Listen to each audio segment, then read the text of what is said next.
and welcome to this new edition of Irrespective. As most of you have probably found out by now, a bit of a somber day due to the events that happened earlier in the day in Utah, and we'll certainly get to that, but not before we introduce ourselves to whomever might be joining us for the first time on this stream. We are Irrespective. My name is Gio, my co-host, and I am his, Jesus. Good evening, friends, and we send our condolences to the Kirk family and to all of those that worked with him and somehow were impacted by this young man's life and ministry, because a lot of people saw it as ministry, other people just saw it as political work. Nevertheless, he reached a lot of young people. And so there's a lot of young people today asking themselves a lot of questions. And I would dare say, even some Christians saying, well, how should we respond? And of course, the religious will always say, well, temper this and control that and make sure we do this. But I think we also have a response, and it has to do with being fed up. You see, the left is fed up of us saying prayers will have you in our thoughts, and we are fed up with what the left is allowed to do, the liberals are allowed to do, and we just have to sit there and take it and take it and take it and take it. And then when we say, okay, then all we can do is pray and keep people in our thoughts. They don't want that either. Correct. So I think it's time for a different response. And I don't think what we are going to say is anti-Christian, No. but it will be a little different than what most Christians are expecting or continue to hear every time we take a beating of this magnitude or even less. It's just an accumulative thing, and I think it's time for a response. Allow me to say a couple of things before we continue. Number one, I know that some of you have been expecting that we were going to cover the incident at the Marlins game this past weekend, and we will. And some of you might think that that would be uncouth of us considering what happened today. We have a different perspective, and let me explain that shortly. I think it's important that in moments such as this, where melancholy, some would say, sadness, it's imperative that we cry with those whom are crying. You've heard the texts before, that's important. But I think it's also important to keep everything necessarily in perspective and to understand that there is something to be said about bringing joy to the heart. The Bible has plenty of texts to say about the necessity of good news, of even mockery. Yes, mockery is important of those that are evil, because it does, not only does it demonstrate the foolishness of the evildoers, it also brings light to that which is necessary for daily living. We can't live in a constant state of bad news, which, by the way, the press has acclimated the American public and the rest of the Western world to basically hearing bad news on a daily basis, and we've mocked this before. And then at the very end of the newscast, but we hope that you enjoy your evening. We don't want to do that. Therefore, we will, as it were, balance this with some of the comments that we will offer on that and also on Senator Tim Kaine's disgusting comments about the Declaration of Independence. Plus, you honor the young man's memory by doing what he was doing. Yes. So to say, no, we're going to be different today. We are going to stop fighting in the memory of Charlie Kirk. Yep. Well, he was a fighter.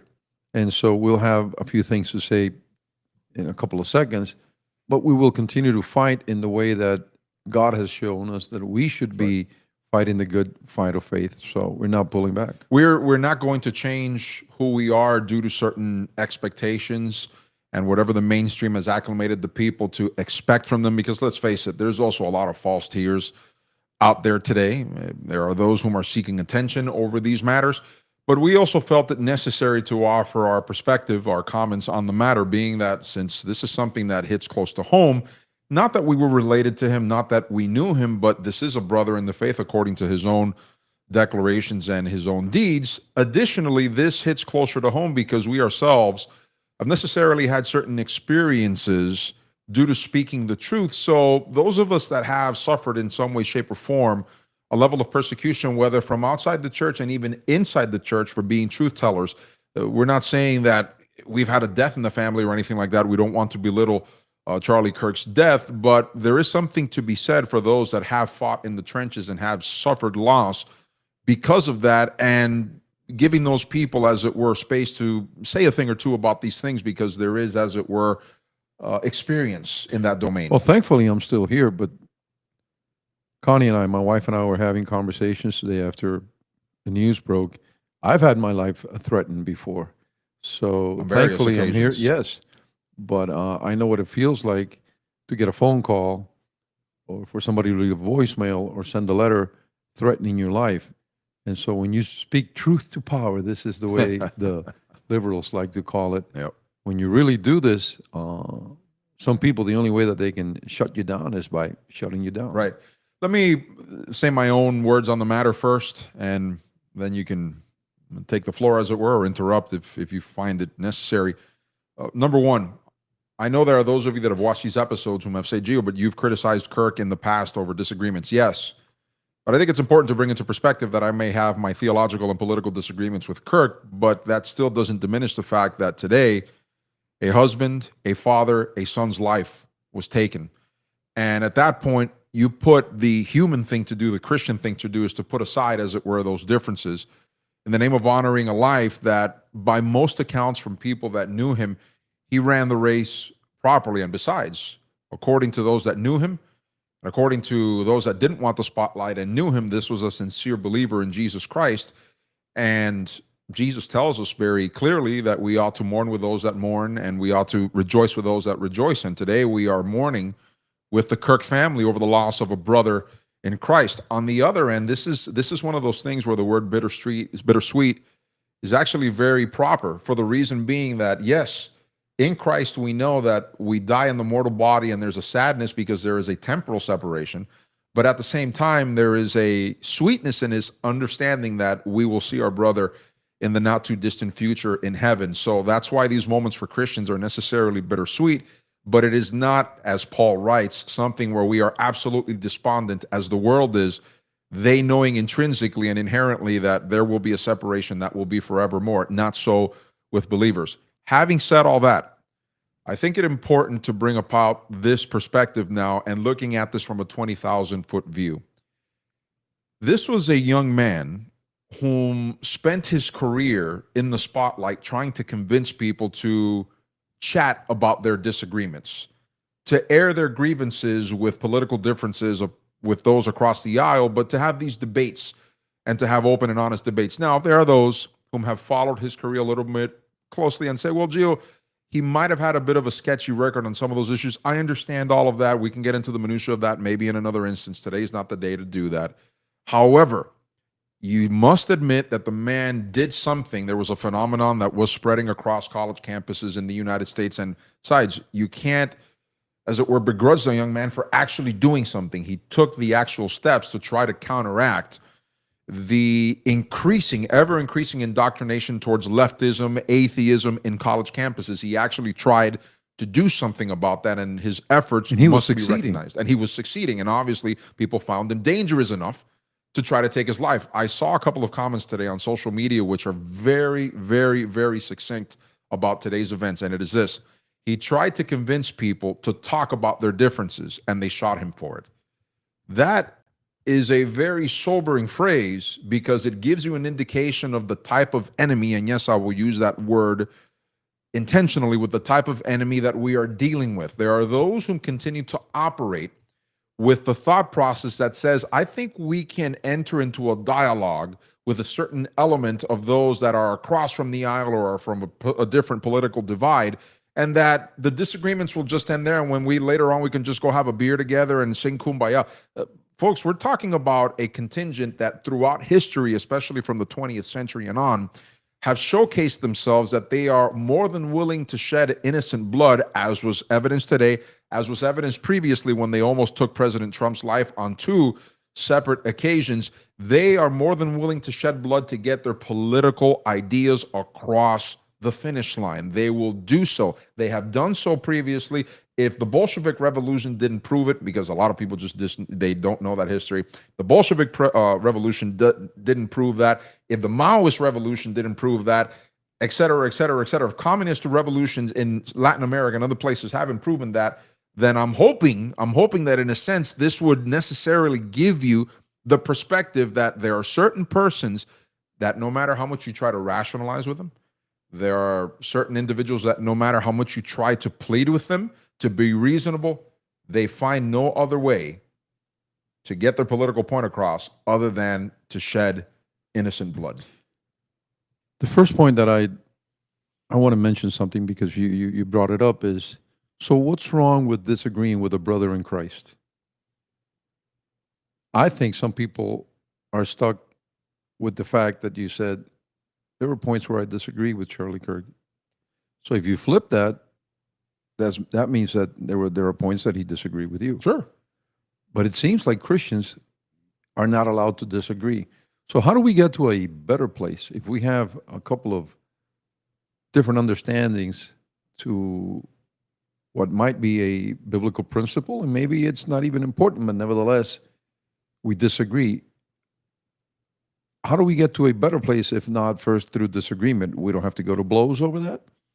We don't have to offend people and say things that are not true about them, but we must keep the right, the obligation to disagree.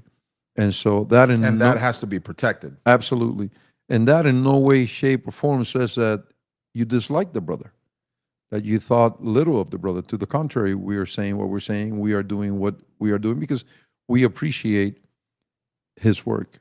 Number two, in what I would call maybe a call to action, Christian call to action, I'm not saying in any way, shape, or form, let me be very clear about this, go ahead and take your arms and go kill a liberal. I'm not saying that at all. I am saying let's make sure that we are even more vociferous, Yep. that we raise our voices even more, Yep. and that we stop hiding, being cowards behind certain things that Jesus said, that all of a sudden we interpret them in a certain way and only in a certain way to rid ourselves of obligations and responsibilities that we have, that I like to encase in the words of Christ himself, be the light of the world and the salt of the earth. So if by this the liberals accomplish silence from us, they They won. got what they wanted. They won. But this is why I'm glad you mentioned this. That's a bridge to what I mentioned earlier. This is something that is part of the communist revolution playbook. First, you try the verbal intimidation. If that doesn't work, the beatings continue. And then from that, if that doesn't work, then the killings, the targeted killings will happen because it's all a campaign to try to silence their opponents.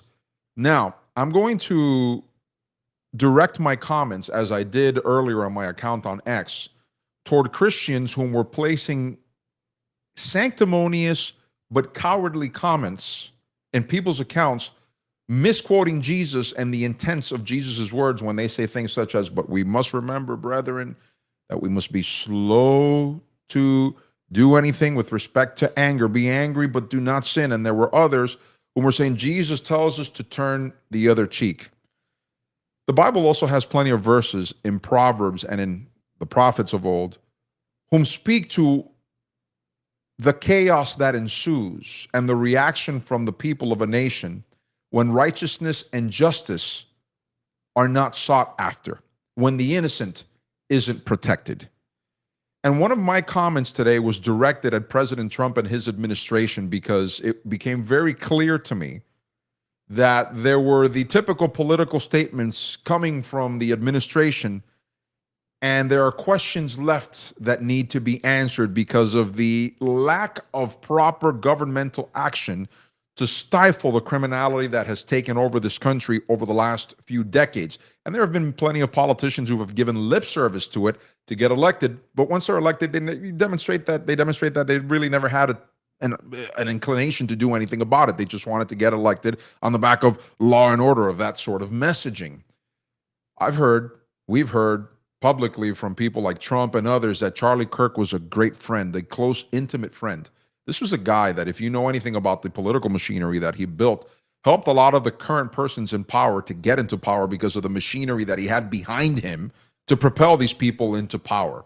And now they are all offering up, as it were, your typical political statements of condemnation and of condolences. And you ask yourself, are these nothing more than perfunctory, vain, empty words meant to appease the populace, or are they actually going to seek justice for a man whom was simply looking to have a conversation about politics on a college campus? mind you, when I talk about this incident today, we're just talking about some, I hate to call it this, but I think the audience will understand my context. The zenith of the political, shall I call it, persecution and physical aggrieving of conservatives in this country that has been going on for years, and that not only have the media egged it on and even defended these things. Remember Chris Cuomo and CNN saying Antifa actually stands for anti-fascist. He was on there defending this. Today on MSNBC, there was a guy by the name of Matthew Dowd whom said, in essence, Charlie Kirk got what he deserved because he was using inflammatory rhetoric and he got killed for it. Remember Antifa? Remember the Black Lives Matter riots? They were calling it a summer of love, and yet people's businesses were being burned, people were being terrorized, so on and so forth. All of the mass shootings, except for a few here and there that have been caused by the transgenders whom hate Christians, whom hate conservatives. It gets to a point, I was saying this before we went live to my parents, and this reminds me of something that happened to me in high school. It got to a point where I was being bullied so much that eventually I said, I'm going to defend myself against these guys. The teacher was able to pull us apart, and he said, you know, guys, eventually you bully people long enough and their toleration reaches a boiling point, it will diminish and they were going to defend themselves. This is the point that I've seen people express online, and justifiably so online, where people are tired of being mistreated by those that, on the opposite side, said, we are tolerant, we want love, we want peace, but in their interactions with those that are opposing them politically, it seems like the mistreatment, the lawfare, the loss of economic opportunity, the destruction of reputation, and now even the bloodshed has demonstrated that. And also the amount of people online today who were rejoicing, it was a sickening display, rejoicing over the death of this young man, of this husband, of this father, proves to me that we are at a boiling point in this country where it's no longer just mere political disagreements. Now it's gotten to the point where the group of toleration, as they call themselves, are really demonstrating that they are willing to get their way through bloodshed if necessary. So one politician asked for prayer in one of the chambers, and the Democrats said, no, we shall just have the typical moment of silence, no prayer. Yep. And when prayer was insisted upon, they got up and left. Yep. Why am I mentioning this? Anytime a Christian gets involved in any of the issues of life, they must limit themselves to issues like participation in the levels of the Samaritan's Purse. Fantastic ministry. Fantastic ministry. A disaster occurs, Mr. Graham is there with his trucks and his planes and the meals and the help. Fantastic. But if it's a Charlie Kirk, who was unashamedly Christian, he spoke about Christ openly. Yeah.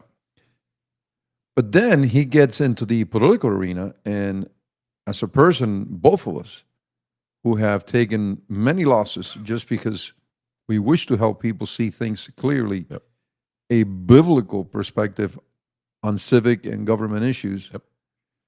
because he takes these issues, all of a sudden he starts creating enemies, or his enemies start to pop up. One of the things that he mentioned over and over and over again, and he mentioned this so clearly, and he talked about this in his meetings in colleges, was the issue of abortion. Yeah. And so he was out there defending the rights of little humans who were ready to be born. And the people that hate the little humans, talking about babies, mostly women, the majority of them women, would just go up and argue against them constantly, Yes. incessantly. And if you ever followed his ministry or his work at all, he would say something to the effect of, if you disagree with me, come to the front of the line and let's have a conversation. Yeah. And he would debate you to the point that if you were honest, you would say, I just lost this debate. So when a person is so well prepared and is biblically centered, and he can take such a difficult topic as abortion and destroy people's arguments to the point that others that are looking at this are going like, if we don't stop this guy, he's going to get more and more converts, more and more people seeing the clarity of his argument and the clarity of the biblical argument on this topic. We got to shut him down in a different way. And this is what they did. And this is why we're doing this program. And this is why I think we have to raise our voices even louder and make sure that no matter what kind of a loss you take, do not keep quiet after that. No. To the contrary, intensify your voices, because that is the intent, to shut us down. I think there's also something that needs to be mentioned here, and I've noticed that a few Christians have practically stayed away from it due to some interpreting it as being inflammatory, but I'm going to say it anyways because the truth needs to be told here in all aspects. Again, we've said it before, and I'll say it again.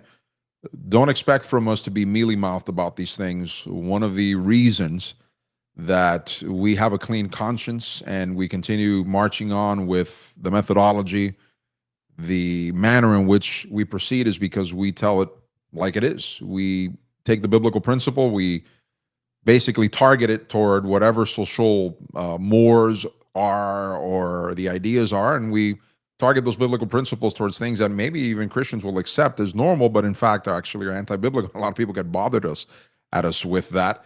But nevertheless, that's what Christ says that we must do, commands that we be salt and light. And that's what Jesus did. When you think about it, it cost our Savior his life for being a truth teller, for bringing shining light into the darkness. So guess what? There is going to be a suffering, there is going to be a persecution because you speak the truth, but that's just part of the job, and it's something that a lot of Christians actually don't want to talk about. We talked about it recently on Sunday.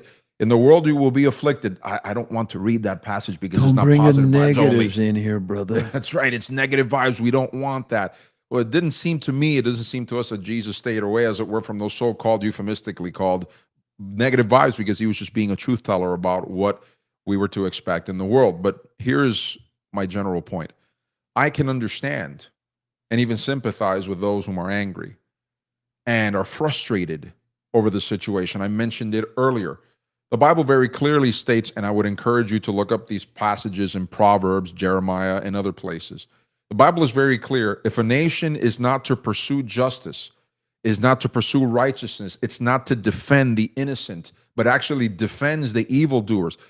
Just look at the two events that have been in the collective mind, so to speak, this past week. Well, actually, when you think about it, it's actually 4 incidents, 2 deaths, and 2 occurrences. We were going to mention one. Hopefully, we have time to talk about it a little bit more.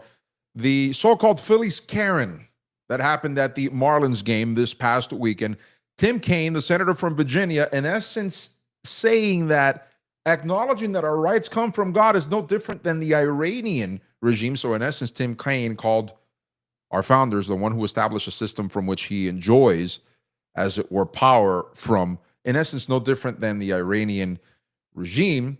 The death, the murder, the assassination of Charlie Kirk, and the death of this Ukrainian woman in Charlotte, and all of the particulars that have spilled out to the public about these things and the associated comments surrounding that, you begin to see why people become uneasy, why they mourn, why they become frustrated, why they become angry. Because if there's one thing that you can be assured of, is that even this is kind of an interesting comment I'm about to offer, but if you are biblical in any sense, you'll understand what I mean. Even certain persons that are necessarily criminals, they will tolerate a lot, but something that they will not tolerate, even many criminals, and that is saying something, will not tolerate the berating, as it were, of the innocent. I know that sounds contradictory, but if you think I'm wrong on this, see what happens, for example, to people that abuse children in prison.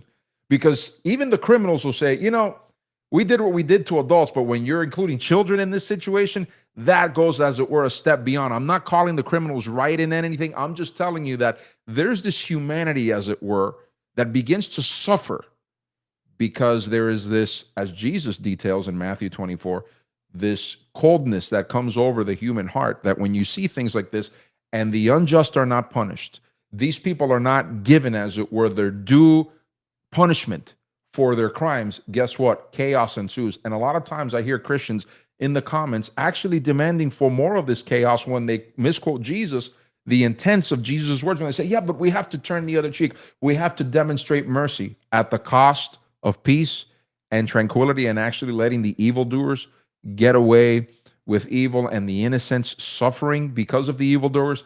I don't think that was Jesus' intent with his words and his teachings from the Sermon on the Mount and on. You and I have had conversations about ideology. Once ideology gets a hold of you, you're blinded to whatever is outside of your ideology. People could be speaking truth to you morning, afternoon, night, and just you refuse to hear it because your ideology is your ideology. And in the time that we are living, the ideology is to put down Christian thought, Christian behavior, Christian participation. Of course, it's hidden behind certain arguments that when you look at the argument in its veneer, in the presentation, you go, it has nothing to do with Christianity. Well, we now hear of cases, and it's something that is repeated over and over and over and over and over, where a rapist is picked up. A person that deals in sex trafficking is picked up from the streets. And they're going to be sent either to prison or back to their nation. Yeah. Instead of everybody saying, good riddance. Right. There's people out there who have embraced ideology that says, no, rape, maybe 9th, 10th position. Sex trafficking, it's not that bad. People dying from overdoses, not that bad. The principle here, and the most important thing here, is that these people are here, they just want to work, and they should be left alone, even if they are committing crime after crime after crime. And you ask yourself, what kind of ideology is present in a mind where you blind yourself to the point that even if one of your countrymen is here illegally, but he's doing the things that I have just mentioned, raping people, pillaging, what kind of a mindset is that you have embraced when you have in the forefront of your thought, he's from my country, he gets to stay, even if what he is doing is an abomination. And these are some of the things that are happening where Christians are getting upset at people like us, also Christians, because we're saying, this has got to stop. You just can't have an influx of people adding to the criminology, to the mindset that is destroying this country. And we're going to sit around saying, yeah, you know, the most important thing is that so-and-so is from my nation, he's from my country, and he should stay. Careful with the ideologies that you embrace, because some of them are presented to you as biblical, when in reality, you start weighing them out and you go, how can I say this person stays? This person should not be locked up. This person should not be treated this way, even though you know that their behavior, their comportment is criminal, is vicious, is malicious, it's evil, but your ideology says, no, he's of my kind, he's of my ilk, and therefore he's got to be protected. Yeah, the more that you begin to see the interactions that people have on these matters, and you question, you question where they're coming from, why they're saying what they're saying, and even the intentions behind those ideas, it becomes patently obvious that there is a subtle defense of those whom engage in the evil. Now, there was plenty of what we've mentioned up to this point, but then there was also people whom, as it were, inspired via their rhetoric. This sort of casualty like we had in Utah today, and today they ran for the hills, saying, we condemn this senseless death and we put our prayers and our hearts go out to the family. You know that they don't mean it. As a matter of fact, they've spent years stoking this fire. So now, in order to wash their hands of the bloodshed that they helped inspire, they think that that is going to cover them. They think that that is going to give them enough of a defense to say, I never actually endorsed any of this. Folks. Should we stop bringing up quotes from Obama, Nancy Pelosi, Joseph Biden? That's right. And now today, they're J.B. all offering. Pritzker. Today, J.B. Pritzker, he was blaming Trump for what happened in Utah, the governor of Illinois. To your point, they have stoked the fire. They have started these issues, and now they're saying, whoa, this has gone too far. This is the sort of stuff, folks, where, again, we profile it. The Bible is very clear. If evildoing doesn't get punished, eventually those whom are the criminals, those whom are the evildoers, those whom have the potential for it, they are only going to be emboldened into doing this. And let me tell you something. We like reading history. We like our history. There are people that find history boring, but I've said it before and I'll say it again. History gives you a great insight into the future, because I had a debate with a guy not too long ago. Well, it was a few years ago where he says, well, I don't like that phrase. He says to me, he's a commentator, he says, it rhymes, but it's not really the same. And I say, I told him, no, you're wrong on this. Because one of the things that the Bible tells us is that man has a tendency to not look to the past so as to learn from the errors of the past so that the present doesn't make the same mistakes in the future. And you see that repeated over and over and over again. So one of the things that I'm seeing in the country, and a few of us have begun to notice this for years on end, is that the circumstances leading up to the Civil War, not only in our country, but in other countries as well, that fomented those civil wars, the conditions are on the ground right now. And you're beginning to see the acceleration of that. And I'm telling you, folks, pray for those that are in power.